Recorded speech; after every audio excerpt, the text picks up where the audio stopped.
Produced by Podcast Architects.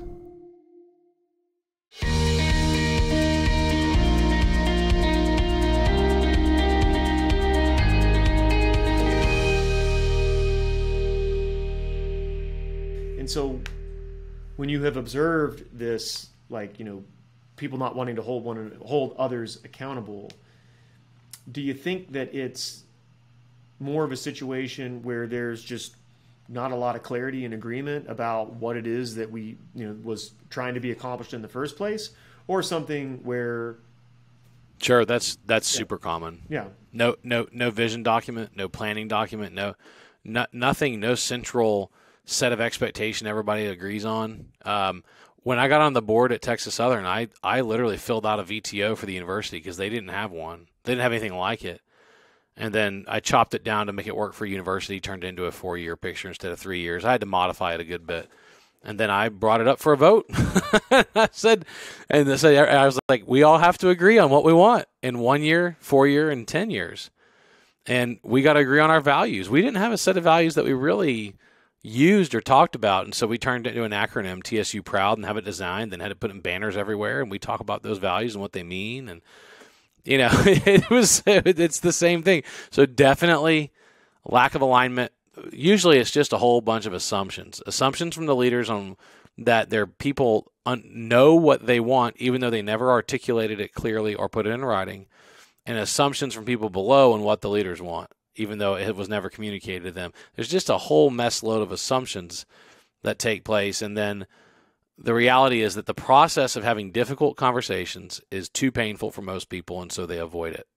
And they either delegate it to others or they say, it's not worth it. I think they'll just get the message. I'm going to be passive-aggressive to them, and they're going to get the message. Rather than just giving them a call and say, it's time to talk. Here's what's going wrong. Yeah, do you find that, is this that kind of attitude, is that something that you have just always come by naturally, where it's just like, hey, we got a problem, let's sit down and talk about it? Or do you feel that your experience of being an entrepreneur and running on EOS, that encourages, open and honest, do you feel like that's built on, helped you in that evolution? So I'm not going to get into all the aspects of my personality type, because I always feel it's very egotistical to just sit there and talk about your personality type. But I will say that mine, because I've been tested on DISC and Myers-Briggs and Predictive Index and Colby. I've done all of them, right? I crave confrontation, and I tend to confront things head on because I enjoy it. So are you an Enneagram 8, a challenger? Is that? I'm an Enneagram 8. Yeah, in fact, so Enneagram I think is actually my favorite one of all of them. Really? I love Enneagram, and has given me the most pragmatic coaching tips of all the tests I've done. As a company, we use Predictive Index because it's designed well for businesses. But as an individual with my own coach, I use Enneagram. Yeah. And I am a hard 8. hard eight, baby. Love it. So, which means I crave confrontation. So the reality is that I have to tone that down, because it is the joy is in the battle for me. So what is the best and worst? What is your favorite and least favorite aspect of that particular personality trait of yours that you really like? Well, it leads to being very decisive and setting a bold vision and not being afraid to step out there, right? And when you look at so many groups that I end up volunteering for, being part of, or getting elected to, or appointed to, you end up being willing to serve in areas that often are not fun or popular, so you can make it a big impact. So that's really pleasant. So, and it doesn't bother me or make me uncomfortable to take a stand or set a vision or to chase after it.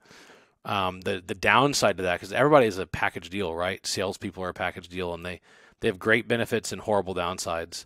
Just like engineers who are building your product have great benefits and some horrible downsides. Everybody has some horrible downsides. It's just whether they mitigate it or not. And with an Enneagram 8 or a ENTP, whichever personality system you want to look for, you leave some carnage in the wake, and you feel really bad about it because if you're not managing your expectations for other people and for outcomes and the way that you respond. I think probably the biggest downside to any one of those personality types, whether it's ENTJ, NTP, the challenger, the Enneagram 8 challenger, is that you've got to really be careful how you respond for body language and facial expressions, tone of voice, and we tend to interrupt people, we tend to cut people off. There's all those things are not good for building relationships and having friends and winning hearts and minds. And life is infinitely more complex if you burn relationships and don't win hearts and minds. You have to really fight the battle up the hill a lot harder than if you had taken the time to earn trust and respect and win hearts and minds. You can still use the same decisiveness and drive, but sugarcoat it a little bit better and get more things done. Well, another thing that's not good for, winning hearts and minds is beating around the bush. And I think that, a lot of, I am not personally a challenger myself. Some of my favorite people are, but it's like, wouldn't you rather have somebody just be direct with you and like address the elephant in the room rather than letting it linger? And, that's another thing too about, that I think as long as there's love there, yeah. Sure. And I mean, and it takes, and you have to prove that for sure. And you have to demonstrate that over and over again, that it is coming from a place of love, but another one of our little EOS isms, if you run the system, is, thou shalt choose short-term pain and suffering. And, yep. There's, often, that really difficult conversation that is going to require some very direct communication is not easy. It's not fun, but it's like, isn't that better than just living with, the elephant in the room for for however long it takes before this problem just magically goes away? I mean, spoiler alert, it's not going to magically go away, or somebody finally just drags it out of people. So, God bless the challengers, man. I'm in a software business, Mm-hmm. and we build software for insurance companies, and we do both custom dev and we have our own products. So we sell widgets and time. And for the clients that I sell time to, I get very involved in their business and get to know the executives well and the teams well. And we put together large teams and do cool stuff. But I also get to see their team meetings. And there's definitely times when I've really tried hard to introduce elements of EOS because usually it's because the elephant's in the room. It's, because, John Doe and Jane Doe are, have a long set of baggage and they won't deal with it. And it's the elephant in the room. And everybody knows people call it things like tripwires, third rails. There's a lot of phrases for what it is, landmines. But what it is politics. People saying what needs to be said. People saying what people want to hear rather than saying what needs to be said. It's avoiding the sacred cow. It's not talking about the elephant in the room because, well, that's never going to get resolved or we can't fix it. Man, the first 2 years of EOS for us was like, it was like freaking ripping duct tape Band-Aids off your arm every time because it was like, okay, yeah, we've had that thing for like, 5 years, 7, 10 years now, 12 years going on. And now, James and Sebastian have to deal with it.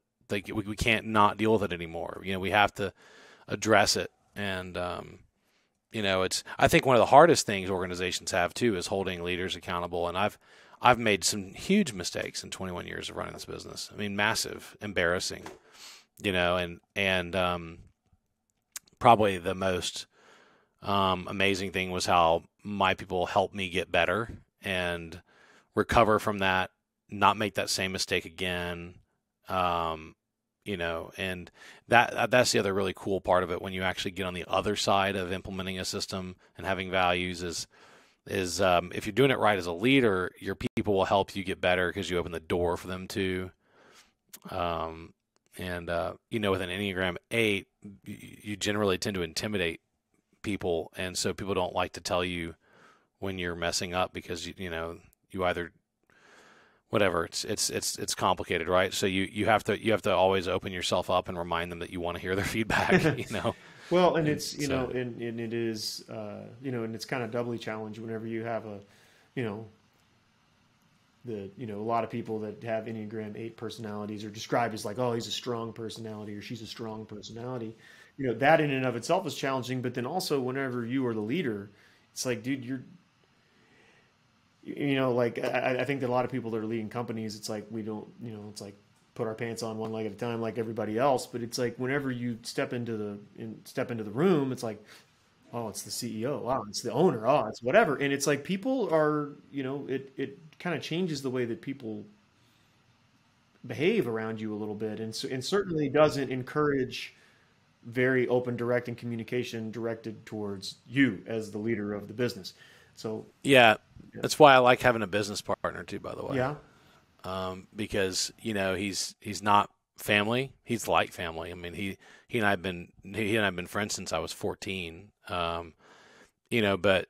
man, he calls me out. I remember one time I was, because when they're your business partner, they're on the cap table with you. Even though in the org chart, if they report to you, it's a big deal. It's a partnership. Then it's not the same. And so he has no fear whatsoever. And I'm a 99% visionary on Mark Winter's test. Sebastian's 99% integrators, and integrators, inflict pain. They, maintain organizational discipline. They have a hard job, really hard job. And he loves doing his job. And when we took the test, he tested all the way over here for integrator. I tested all the way over here for visionary. And we went to each other and we said, I do not want your job.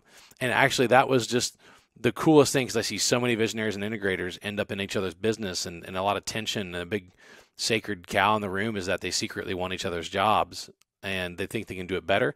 I don't want his job, and I know I can't do it better than him. And he's the same way with me. And so we love the VI relationship. We love visionary integrator. And I think that's a really big part of it. I remember one time I was walking, because we had parking in a lot. I asked all the employees to park just about a block away, city block. And it's a short city block. So maybe it was 100 yards was where the parking lot was by the church, instead of parking on the street in downtown Bryan, because all the retail stores really needed our parking. And one day I parked in front of the store, and we were going to lunch, and we were walking by my car on the way to walk into lunch. And he looked at the car, and his mouth kind of went like that. And then he didn't say anything. And I looked at him, I said, "What?" He's like, "Nothing." I said, "You're mad I parked there, aren't you?" Like, I could just tell. Like, he gave me that look. He looked at the car and he looked at me, and he said, "You know what? Yes, I don't like it. You said we had to park on the ride. You have to do it too." He goes, if one eats rice, we all eat rice. If one eats sushi, we all eat sushi. And I was like, damn, bro. Like, if I'm like the boss, I can't park. He goes, "Nope, you need to park over there." And I was like, all right. Now, the funny thing is, I mean, almost everybody works from home now, so it's not an issue anymore. But for years I parked over there in a lot with everybody else, because my business partner held me accountable, talked about the elephant in the room, and it was just that look, and he wasn't afraid to tell me. And the reality is that went over. I know it went over well with everybody else when they saw me parking right next to him, and I had a blind spot to it. And it's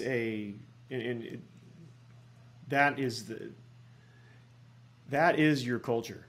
It's like it's not the, it's very important to articulate what your culture is, what you want it to be, to put up the banners and to, make the signs and put it on the wall. Like, that's hugely important.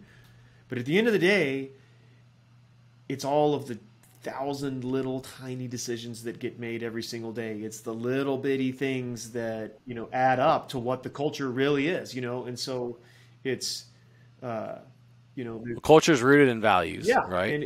And so you have values, and then values are expressed in daily practices, and that's just how you behave every minute to every minute, and that creates a culture. And look, I still mess up. I'm still quick to make decisions, quick to speak, slow to listen. I mean, I still have all those same tendencies. It's just something that you at least get aware of and start talking about and try and get better on. And learn to say sorry. When you're a challenger or an ENTP, NTJ, you learn to apologize. Like, you have to. So how would you rate your, or how would you correlate your effectiveness as the visionary and leader of your business with your own personal self-awareness? It's clear from listening to you talk that you've looked into this. You've done a lot of work. You've really dug into like, who you are. And so how does that correlate to how effective you've been? I've been far more effective. It's not a small number. It's a large number incrementally, and the way I'm and how I've gotten better at dealing with people. And again, I still have the same struggles, but when it makes you aware, then you can start apologizing. That's step number one, is to start trying to repair some damage that you've done. And step number two is to try and fix the daily things you do to prevent that, because there's so many positive things with so many personality types. There's so many great things about so many people. Like a really great on-fire salesperson can transform your company. And if you can help them mitigate the natural tendencies of really on-fire salespeople, and there definitely are some big tendencies of them to step on production, to not value the people that are producing the product. I mean, there's some of those things, right? If you can mitigate that, you can everybody internally can love you and everybody externally can love you, and you'll sell more too, because your internal people will help you rather than fighting you on things. And I think the same thing goes as we adopted a process rather than just flying by the seat of our pants every day. When we adopted a process, we got way more efficient and effective. Efficient being we did things in less number of steps. Effective means we achieve the desired outcome more often. So we have far more discipline as an organization. We have been able to grow in revenue and profit. We've been able to build really cool things. We even sold one of our companies 4 years ago, kept the people, sold the product, which was a really cool transaction. And, that I think being aware of how you're wired and how you're made and what your default response to people is can really help you win the hearts and minds of your people more often, and it'll help you build things faster because you have less resistance. I think that, I think that the both the the personality typing stuff, and then you're talking about the adopting EOS and adopting a system of running things. I think both of those things are kind of accelerants when it comes to communication, because really it's like that's what it's all about, and it gives you some language that you can use. It gives you gets you all much more on the same page about what it is that we're trying to accomplish, and it just streamlines how effectively you can communicate with one another. And then also, if you're doing a little self-discovery, it accelerates the rate at which you can have these conversations with yourself. It gives you some tools, some language, some structure that you can fit yourself into and say, these problems that I've been causing all this time, it's because of this, and now I have a way that I can, I can name it. If I can name it, then I can tame it. Well, so I do want to just ask you a little bit about your business. I know, so is, I think of kind of my stereotypical, challenger, Enneagram 8 type person, and it's like this will not stand, this will not abide. Is that how you got into the insurance business? Is that you were just like saw the way that things were being done, and you were just like, dude, this just does not work? Yeah, pretty much. I do always seek justice. I'm pretty classic type there. The thought that people are doing things manually when they could be automated and their lives could be a lot better just bothers me. And so that's why I always really enjoyed building software. Started writing software when I was 11 and 12, kind of in the early middle school phase. And my dad bought a computer, and my school taught computer science at the same time, 6th, 7th, 8th grade. And then I went to an engineering high school that taught basically college-level computer science in high school. And just fell in love with computing and technology. Went to A&M, got a degree in accounting, got a master's in MIS, and then started this business building custom software websites for any enterprise. Of course, my first 8 clients were all Aggie ex-cadets, yep. And then after that, I had to branch out of the maroon umbrella. But it was a lot built a lot of software for a lot of different industries. And then in 2004, through an Aggie core connection of mine, I got introduced to my first insurance company, and I started building software for them and then for their clients. And it just parlayed on to building a lot of custom software for policy and claims and insurance management, risk management. And it's been a lot of fun. I mean, there's just a lot of screwed up stuff in an industry that's been computing for so long. Insurance was a really early mover into computing. So that means they have a lot of really old legacy systems that have to be upgraded and maintained and managed and built and developed. And so it provided a lot of opportunity for work. It was a lot of fun, big challenge. You have a big impact on an industry. It's a multi-trillion-dollar industry that the whole globe depends on. When people can't get insurance, things go really bad. I mean, you're seeing it in Florida right now where insurance has gotten really too expensive for the average Floridian, and it's really creating a lot of social problems now. And so insurance is a really surprisingly critical industry, and it's provided a home to really build a lot of really cool tech. In 2000 and really in 01 when I started, I built a couple of products in my dorm room and then in my apartment, just near Bluebell Stadium, where near Olson, and built a bunch of products, tried to sell them, nothing ever took. And then in 06, I'm from Baton Rouge. A friend of mine my dad's from Baton Rouge suggested that I take a bidding system I had built for a different industry and apply it to construction. And we did, and it really took off. It's called Smart Bid. And when we sold that 12 years later, we had 250,000 companies using it every week and 10,000 construction projects bidding through it every week, and 20 time zones, 3 languages. I mean, it was really cool. And we had projects in Dubai and Hong Kong and London and all over North America. I mean, it was super cool. We built a really widely used product, and in 2018, it was time to sell that. So I sold it to a competitor of mine and kept almost all the people. And we repurposed them and decided to go all in on insurance and only do insurance, because until that point we'd been construction and insurance. And we sold the construction part, and then really focused in and narrowed down. Kind of along the way, as part of publicity efforts, I built I would call it the original construction technology podcast, because I think it was. But we still have the most listeners of any construction tech podcast I know from a numbers perspective. And I actually just stepped down as host of that after 7 years. I handed it off to one of my co-hosts. It's called The Content Crew. And we racked up about 1 million listens of that podcast, which was super fun. And then we built a 6-city roadshow we did over 5 years, where we visited 6 cities, and our listeners came and hung out with us for the day. And we had all these speakers and technologists, and we had 25 sponsors for each one. We had 125 attendees, and I mean, it was bananas, like how much fun we had. Essentially building a media brand that was wrapped around driving usage of our products.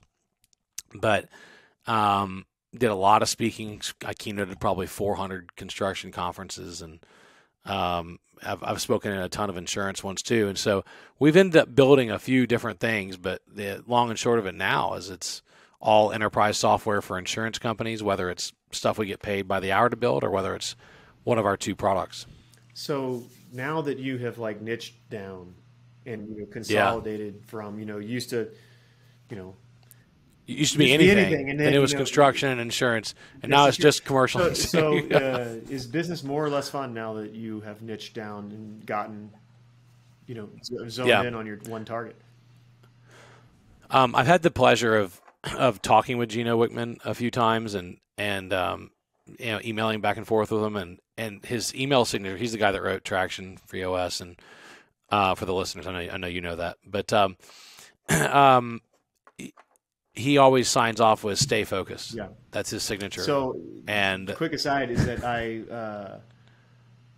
met Gino at the EOS conference a year or 2 ago, whatever, and I had him sign my copy of Traction, and I don't remember what I asked him. I made some little joke to him. It's like, yeah, sign it as whatever, and he says, I only sign it one way, and it says "Stay focused, Gino Wickman." And so that is the yeah. So I understand, and it's not surprising that's his sign off. But anyway, please go ahead. So. Yeah.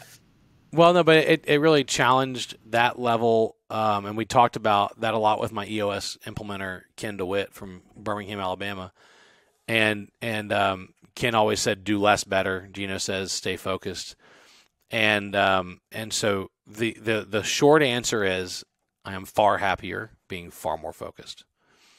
It turns out it's actually really stressful to operate in multiple niches because you have to become an expert. At least you need to be an expert in what you do. I mean, it helps Well, I mean, to know. And I also think it kind of depends on what your goals are. I mean, right? It's like, look, you can, I mean, I don't know about you, but it's like I've got, a handful of hobbies, right? It's like I play golf, I,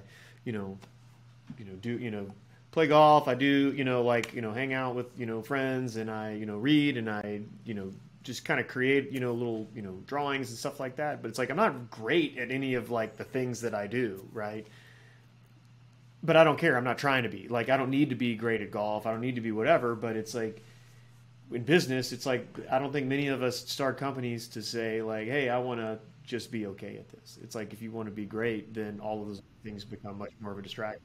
Well, you got to be great at something, right? So, like, you look at, chicken fingers. We're both Aggies, so let's talk about Lane's chicken fingers. Or, you have, Raisin Cane's blew up, went all over the country, right? They're out of LSU, Lane's A&M, and both of them are obsessed about one thing, and that's frying chicken. Now they don't care who their customer is, right? Because you look at the demographics on people who buy fried chicken, it is all over the board, right? I mean, my kids love fried chicken, I love fried chicken. I mean, a lot of people love fried chicken. So you're not niching yourself that way, but you are niching yourself in doing that one thing. And you can niche yourself in what you manufacture. You can niche yourself like we do. We only write software. We could say that's our niche, but I'll tell you this, it's really difficult to write software and not have an industry niche because then you have to learn every industry. If you're going to write software, you really need to understand what you're writing software for, right?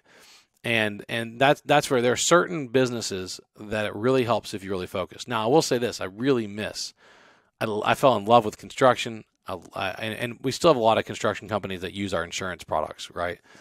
But it's not the same as having a purely construction operations system that we sell.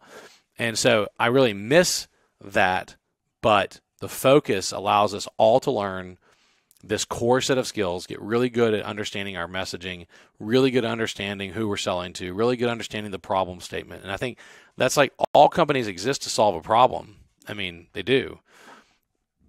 And now the problem could be that there's a government regulation requiring your company, which is, I guess, a wonderful problem state to be in, because then you're, but most of the time it's that, something's screwed up and they need you for something, right? Or you produce a part or an item that's critical in the manufacturing, whatever they're building.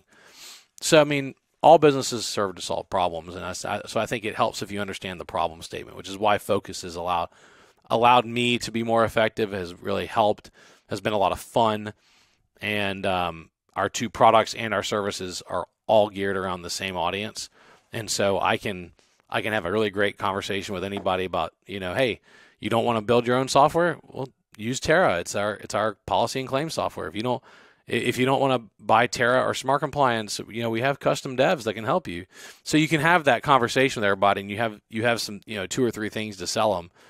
It can be really, really nice. And we have multiple clients that buy everything we make, and that's really exciting. And the focus, I think, has definitely been rewarded, and it allows us to really focus in and dial in how we train our people too. Yeah. Well, what's always fun is being great, and it's easier to be great at something if you stay focused. But it's hard to be a jack of all trades. Yeah. People do it. People do it, but it's hard. Is, yeah. And I think that it's also kind of understanding a little bit of that.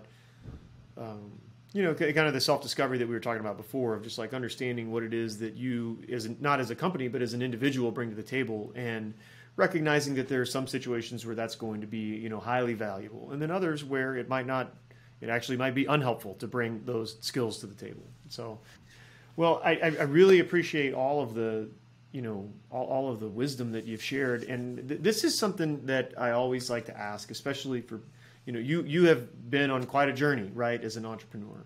And you hear a lot of the stories of people when they're first starting out. Like you said, it's like, the nature of what you were doing early on is very different than the nature of the work that you were doing now as the, visionary of this company that has hundreds of employees that you've been doing for 21 years. So what is something that you are doing now that you have started doing recently that if you could go back and have that conversation with, what would you have encouraged yourself to start doing earlier that maybe your younger self would have said, no, that's like for the big shots. No, I haven't arrived there yet. No, this is not, for the, budding entrepreneur. This is for the people who have already, quote unquote, made it. What is something you could go back and tell that guy? It's like, you know what? No, like you need to start doing this now. I would have gotten coaching a lot earlier. My dad was my first mentor, advisor, and business partner. He taught me everything he knew, but I really could have used an unrelated coach to help me process. And it really, at the end of the day, is not that expensive compared to the revenue they can help you bring in by becoming more effective. So coaching is really important. Getting in with mentors faster and earlier, I would definitely go back and recommend that to myself. And also, I derive an incredible amount of value out of clearing my schedule routinely. I've had a really busy 21 years, and I've traveled probably since I started doing a lot of speaking and hitting conferences, and there's hundreds of those that I've been to. I was traveling about 130 days a year for 15 years. And that's an incredible amount of travel. I mean, you're talking about going like diamond, platinum on the airlines and diamond, platinum on all your hotels, and being gone a lot. So I didn't learn how to boil down what I really needed to do. I took a bit of a shotgun approach because I didn't know how to measure the results well enough. And so you end up very busy, but not always very productive. And the learning how to say no and cut things down and evaluate opportunities, I think, is something that will occasionally lead you to miss an opportunity because you have to say you have to say no to that third trip in a week in a row, and you're like, no, I need some time to focus and to work. I can't travel 100%. And by the way, my kids are super angry at me now and don't want to see me, right? Because I have two daughters, and they're teenagers. They want their dad at home. So that's the thing I would go back and talk about coaching and mentoring, and then being really balanced with your calendar. Just even in the most hectic of startup times, and I think a lot of startups, and I'm bootstrapped. I never took outside money, so I think a lot of startups, whether they're bootstrapped or funded, they feel the same pressure, and they tend to want to do everything for everybody, and they tend to want to try everything all at once, and they tend to want to run at a burnout pace, and those all end pretty poorly. Well, so I heard somebody say once that entrepreneurs don't. Entrepreneurial companies don't die of starvation; they die of indigestion. That's where most of the challenges come in. Is that your comments about staying focused and all that. It's like I don't think that when I've looked at people and talked to my friends who have had a lot of really big challenges in business or maybe had companies that didn't work out, none of them have ever told me it's like, you know what, the problem is that we were just way too focused on this thing. It's always like, well, we tried to do 100 things really well, and we really couldn't do that. Led us to doing none of them. Even at a level that the market would accept and reward us for. So, yeah, and you look at companies that you really admire, and they have the ones I admire the most have the most focus. I mean, let's go through a couple of them. Southwest Airlines, like brilliantly focused on their business model. Right, I mean, really, really focused on who they are. They acquired a company and got rid of their first class cabin because they only do coach. We're not changing that model. We only use the 737 because of parts and maintenance. They have a very specific playbook, and they're very focused. And it's remarkable the results when people are very specific about what they do and how they do it and how focused they are, and they say no a lot to a lot of other things. And you look at Chick-fil-A. One of the companies I respect the most. Now, I eat there a lot, but only because they sell salads and grilled chicken now. But I mean, what remarkable focus they have, what remarkable adherence to their plan, what great training, and what great set of core values. They know who they are and where they're going, what they're doing, and they sell more per store than anybody else in the food business, per square foot. I mean, so you can look at airlines and food, and you can look at professional services companies. You can look at like Zappos on shoe delivery. Of course, they're acquired by Amazon, but they did shoes, and they did it extremely well.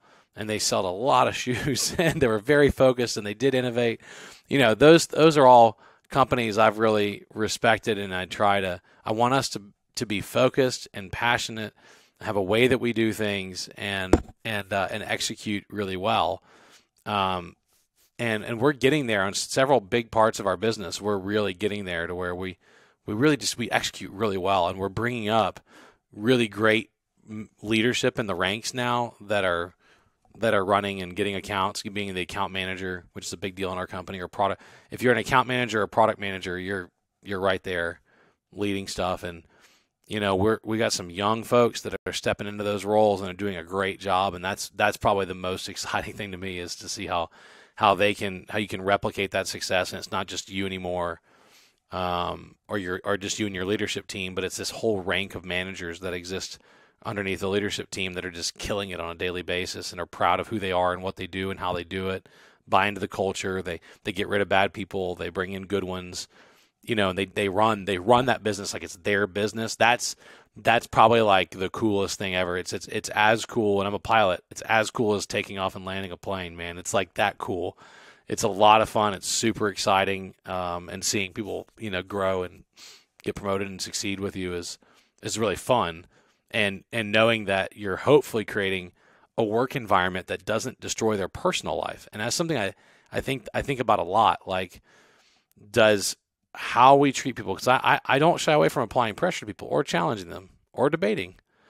But at the end of the day, if you cross the line, you got to call them and talk to them, make sure that they know that they're still loved, because you have the power as a boss to really make someone's life miserable. You have the power to really motivate them, and you have the power to send them home motivated to be a good member of their family, or send them home keyed up and tuned up to go and wreck some things. Most of us spend more time with the people we work with than we do our own friends and family. It's just, and so, well, dude, it sounds like you're creating an amazing environment. And yeah, dude, we're trying to, and it's a never-ending process. It's like, and that's one of my the reason I love doing this is that it's like, I know that we'll never be done, man. We'll never be finished. There's always going to be something else that we can continue to improve and grow. Well, yeah, well, I took all these lessons, I put them all into a book that gets published later this year. So if you want to read it, it's called Be Your Own VC, how to generate cash and keep control, 10 bootstrapping principles. And so it's just kind of like my top 10 bootstrapping lessons. My dad would not let me work for him, and he wouldn't let me step into his businesses. He sold them before, and then he made me start my own, and he provided the few $1,000s that in a loan that it took to get it started, and we rocked and rolled. And he taught me a lot, so I encapsulated everything I took from him and everything I learned along the way, and tried to boil it down into 50,000 words, and so it hits back. I think in October, November, our publisher will be dropping it. Awesome. So that's you can check super that out. Exciting. And so if people want to, kind of follow you, are you on LinkedIn, Instagram? Like, where do you hang out? I'm on everything except TikTok, because I don't trust TikTok. So I'm on. I'm really active on LinkedIn, James M. Benham, or just James Benham. I should be near the top on that one. He's the guy with the tiger in his. Yes, exactly. Yeah. Go Tigers. Also, my website is jamesbenham.com, and the company website is jbknowledge.com. But jamesbenham.com, you can find out more information about me, and you can get more info about the book that's going to drop. You can download a little booklet that we published on the website as well, on jamesbenham.com, and then hit all my social media accounts: Instagram, LinkedIn, Facebook, Twitter. I'm on all of them. Well, dude, it sounds like trusted you're going to be. You've been a great conversation, and I trusted you're going to be a great follow on all of those platforms. And so, once again, man, thank you so much for joining us, sharing your stories. To all of our listeners out there, thank you very much for listening. I hope that you took as much from this conversation with James as I did. And appreciate you listening, and I hope that you will join us again next time. Thanks, James. Thanks, Travis.